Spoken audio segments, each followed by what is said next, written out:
Hello and welcome to the Martial Arts and Crafts Podcast. I am your host, Sarah Deacon. Thank you for being here with me today. This is a fun little episode. We're talking about children and childhood and how it impacts adults and adulting. I love talking about adulting. It's become one of my favorite things to do. So let's get into the episode. Here we are. The episode is called Hide and Seek. So I want to talk about a few weeks ago over the weekend, we had our friends over. We had some guests in our house, and these friends of ours have a number of children, as we also do. So that weekend, there were 7 children in my house, in our home. Normally we have 3, well, 2 children and a surly teenager, if you want to be specific about it. Now, we do not have a large home. We have a small home. It is a 3-bedroom home. It is big enough. It's a 3-bedroom ranch with a unfinished basement that sometimes the kids do actually play in because we have a little bit of a karate practice space down there. But it was a blessing because the weather was kind enough to us that day that half the evening was spent with most of the kids running around out in the yard. So that was good because 7 kids in our small house is a lot.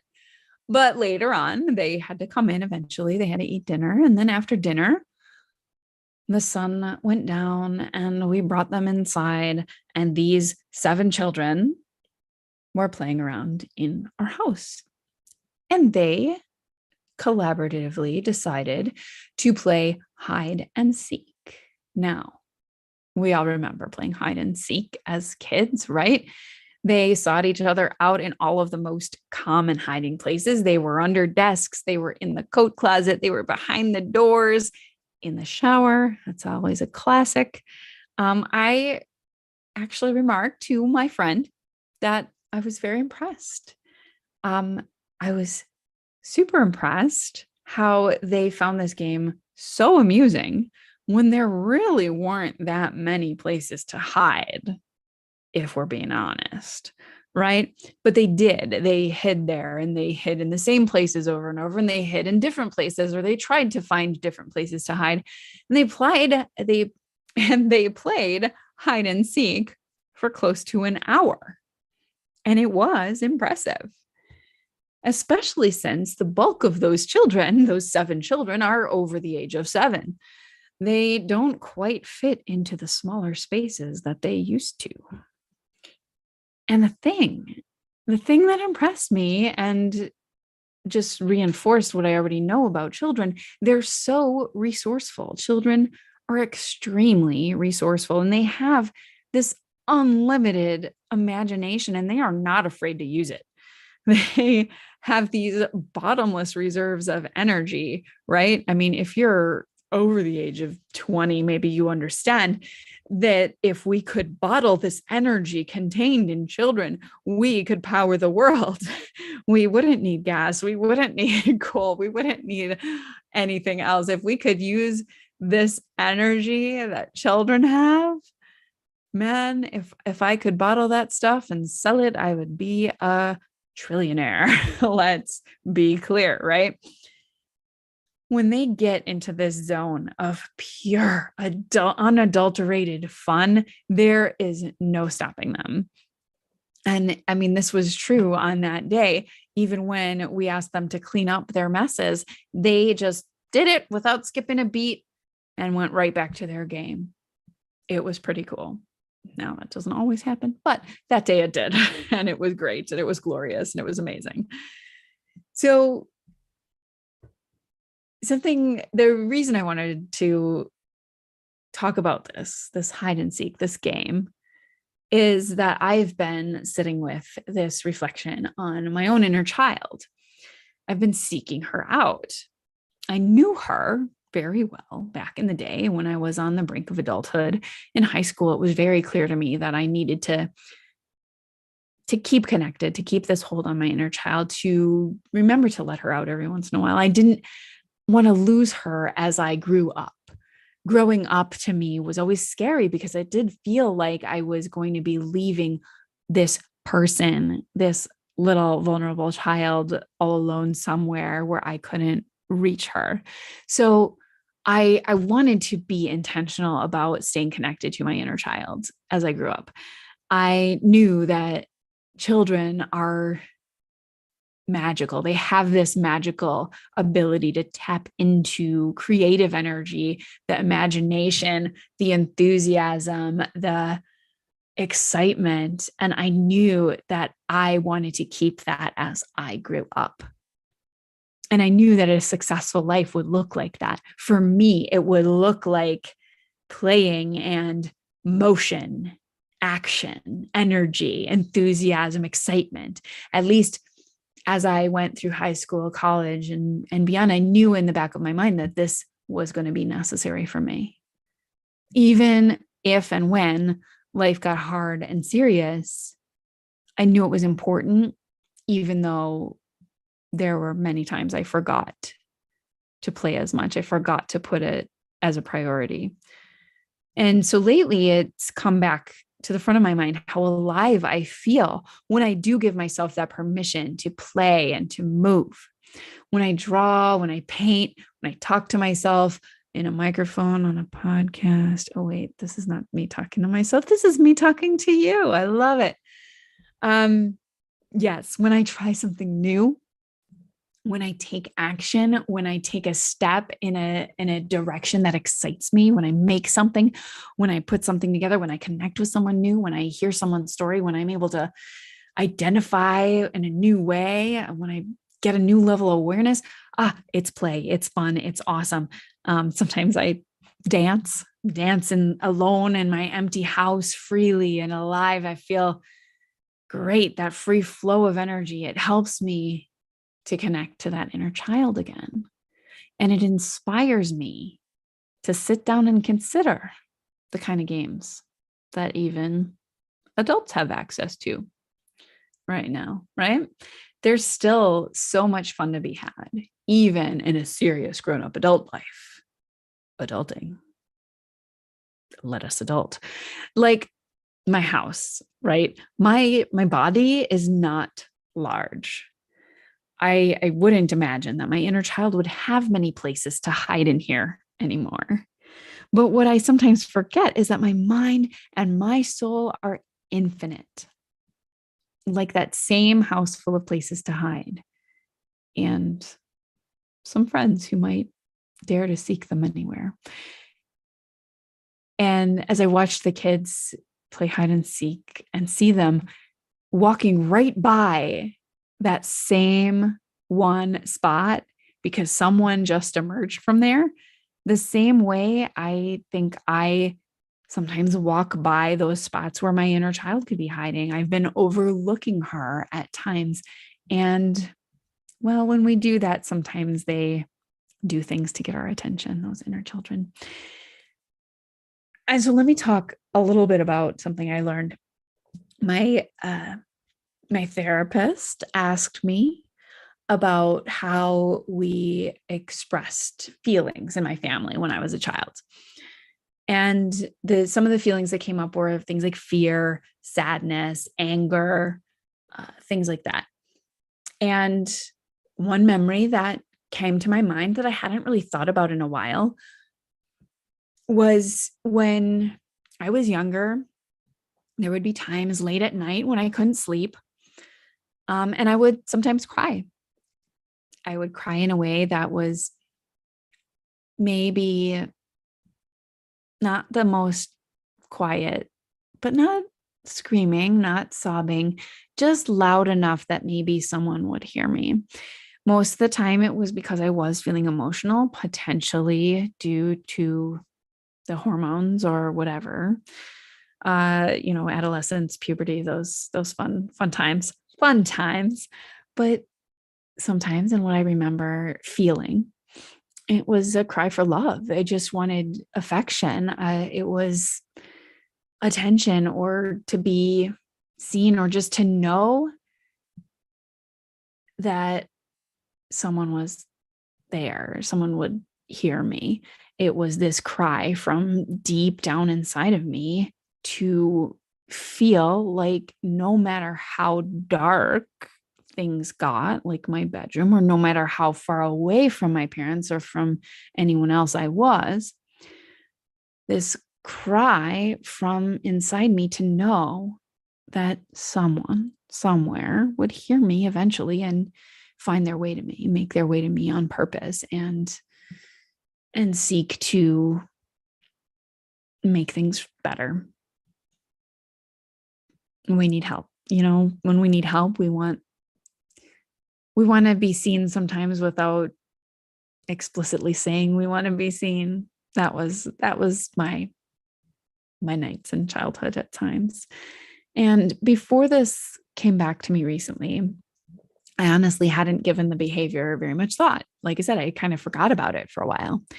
But now here was my inner child still crying in the dark bedroom, afraid of losing her connection with the people she loves. This was coming up in my more present day life. There was feelings of abandonment, loneliness, disconnection, and this cry out to be seen, to be heard, and to be comforted. Even when I didn't necessarily know that's exactly what I needed. So there was the inner child making her presence known, afraid of losing this connection, playing, laughing by day, but hiding and crying in bed at night. And now the 4-year-old friend that was over when we were playing hide and seek. Now, this is something, again, another reason it came to mind, because I watched him, this 4-year-old, playing with the big boys over the weekend. He found a great spot and he hid there. He couldn't be seen. He had the perfect spot. He was small enough to fit in places that the other boys couldn't. It was great. But as soon as the room got quiet and the seeker was on the move, this little boy would start clucking like a chicken. He wanted to play the game, but he needed to make sure that he would be found. And that is a brilliant metaphor. I am recognizing that my inner child, is in that hiding space, clucking like a chicken, wanting to be found, wanting to be held, wanting to be reached, wanting to be seen and heard, and to feel like she matters. Wanting to feel like no distance is too far for loving arms to reach out and enfold her. She wants to feel safe, supported, and connected enough to tell her story and to use her voice. She wants to feel rooted enough to take wing and fly. Now, I don't know much about the psychology of the inner child. I haven't studied it extensively. I have no professional experience in working with this part, the inner child, doing inner child work, as it's called. What I do know is that our wounding from childhood shapes the adults we become. The beliefs we adopt and inherit, those shape the adults we become. These evolve into behaviors and patterns that we play out over and over and over and over as the adults we've become. And now that I'm recognizing this, my intention is to be more awake and know when I'm in that game of hide and seek, when my inner child is being activated, hiding there, crying in the dark, or clucking like a chicken, and when I need to seek her out and let her know that I've got her, that she's safe, that she's loved, that she's seen and heard and supported, and she can do anything, and she doesn't have to cry for my attention. She's got it. Right? And even though there have still been times where that little girl is inside me crying in the dark to be held, this is a beautiful opportunity for me as the adult, as the grown-up, to grow and to integrate all the different parts of me, more of the different parts of me, so that as an adult, I can adopt new behaviors. I can evolve into being the adult instead of time traveling back to this little girl inside of me when I'm feeling alone or isolated or cut off or, afraid in the dark. And it's exciting to know that I actually do have the capacity to integrate this, to allow my inner child to connect with me and flourish. She doesn't have to stay hiding in the dark. She can come out, she can play, she can find new ways to connect and grow and be safe in my body right now. And this is all part of personal growth, this journey of personal growth. And I love personal growth because it's fun. It's almost like a game where you level up and then there's new challenges. And then you get to level up and then you get to meet the new challenges, new problems, new experiences, new opportunities. So personal growth, there's always more to find, no matter how much self-discovery you've done, no matter how much work you do, there's going to be new opportunities, new roads to travel, new depths of the self to explore. And sometimes you'll find these new opportunities in those same spots that you just walked by, that you've overlooked 100 different times before. So here's my challenge to you today. Just because you feel like you've addressed something huge, you've made a breakthrough, you've leveled up in some certain way, try to stay humble with it. Continue to be that seeker. Continue to look in those nooks and crannies that maybe you walked past before, especially in yourself, the soul, the mind. They're expansive, they're infinite. And you have just as much opportunity to use your imagination and play and tap into that endless energy of the child inside if you give yourself a chance. So I would love to invite you to comment on anything that resonated with you from this episode. If you've ever done any inner child work, I'd love to hear more about it. If you are curious about how I work with people without going in too much to the inner child, you can feel free to connect with me. I love talking to people. Like I said, I love being surrounded by energy and enthusiasm. Little kids, teenagers, adults, all of you all. I just love people, love hearing your stories. I would love to see you, hear you, support you, however I can. So you can find me at sarahdeacon.com or mymartialartsandcrafts.com. Social media, you can find me on Instagram and Facebook and TikTok at My Martial Arts and Crafts, and Facebook and Instagram at Sarah Deacon Coach. I would love to connect with you. Thank you for listening to the show today. I really appreciate you being here.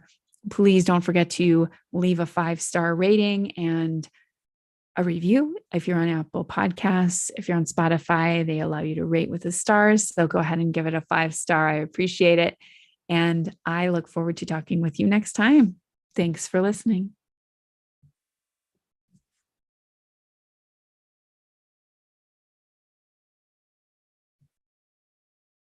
Recording stopped.